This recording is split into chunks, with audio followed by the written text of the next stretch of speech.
Je vous invite à prendre une petite cuillère et à goûter et à me faire parvenir vos remarques également. Pourtant, quand arrive le moment de comparer leur glace et une autre sans additifs, ils vont pouvoir se montrer fiers du résultat. Laquelle vous préférez? Celle avec stabilisant. Celle avec stabilisant aussi. Oui, pareil. On dirait une vraie crème glacée. D'accord. Pour eux, il n'y a pas photo. Et pour le consommateur non plus. Mais que trouve-t-on exactement dans ces additifs qui permettent de fabriquer des produits light? Et sommes-nous suffisamment informés sur leur composition?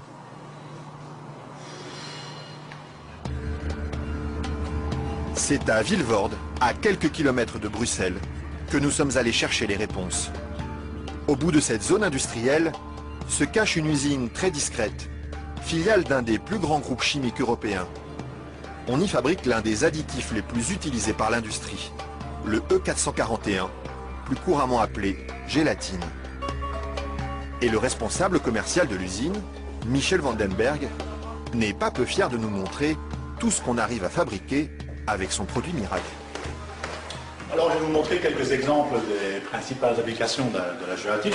On a naturellement le secteur alimentaire qui est l'application la plus importante au niveau mondial. Alors vous avez ici tous les produits gélifiés. Le premier marché pour lui, ce sont les bonbons. Mais on trouve aussi sa gélatine dans des gélules pharmaceutiques, des pellicules photo et même des shampoings. Il y en a partout de produits finalement. Ben, ce serait pas mal qu'il y en ait partout. Mais pour ça, il faut produire toujours plus. Alors ici, l'usine tourne à plein régime. Et la fameuse gélatine de Michel Vandenberg, la voici qui sort, tout au bout de la chaîne.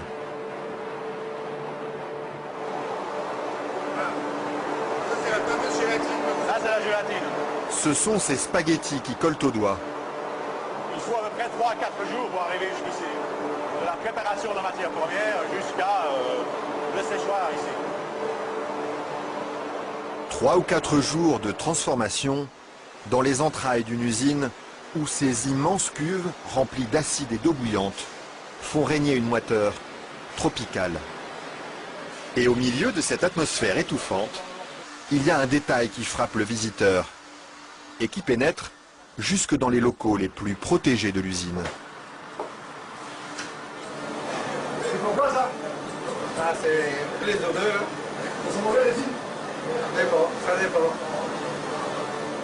Une odeur âcre d'acide et de graisse brûlée qui flotte sur tout le site jusqu'à l'extérieur de l'usine. Et la raison de cette odeur, la voici.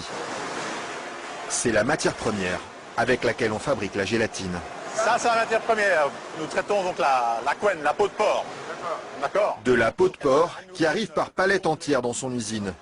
Une matière première qui ne lui coûte presque rien et qu'il achète dans toute l'Europe.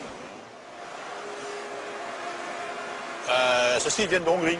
Ça vient de Hongrie, d'accord. Voilà.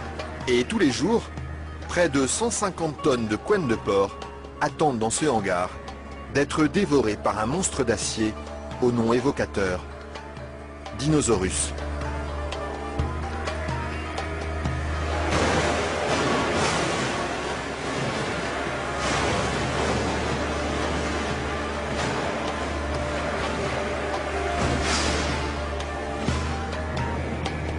Grâce à cette matière première bon marché, Michel Vandenberg parvient à vendre sa gélatine à moins de 5 € le kilo. Un prix défiant toute concurrence qui lui ouvre sans cesse de nouveaux marchés. Et celui qui marche bien en ce moment, c'est justement le marché des produits light. Attendez, il ne faut pas filmer ça à 1 minute. Mais voilà, ceci, qui est un beurre allégé, 40%. Alors un fromage frais, 0% matière grasse. Et chez lui, Même chose, on hein, trouve 0% même de les plus grandes matière marques. grasse. En marque Danone, taille fine. Une mousse liégeoise de chez Auchan. Voilà, une mousse de la laitière.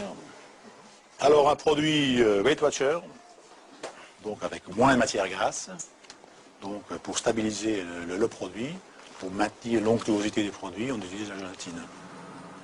Un produit que les industriels n'hésitent pas à utiliser en grande quantité. Le seul problème, c'est qu'ils oublient parfois de l'écrire sur les étiquettes. Quand on les regarde, on lit bien la mention gélatine, mais pas l'origine du produit. Ils mettent gélatine, mais ils disent pas quelle est l'origine de la gélatine. Pourquoi?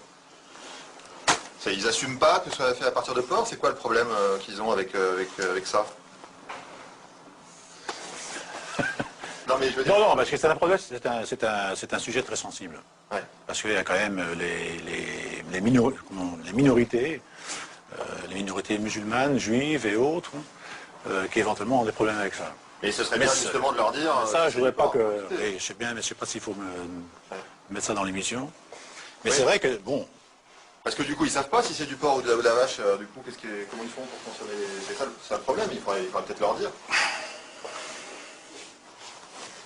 Une question qui laisse Michel Vandenberg sans voix et à laquelle aucune marque de l'agroalimentaire n'a souhaité répondre, malgré nos nombreuses sollicitations. À croire que la gélatine de porc est un sujet sur lequel il préfère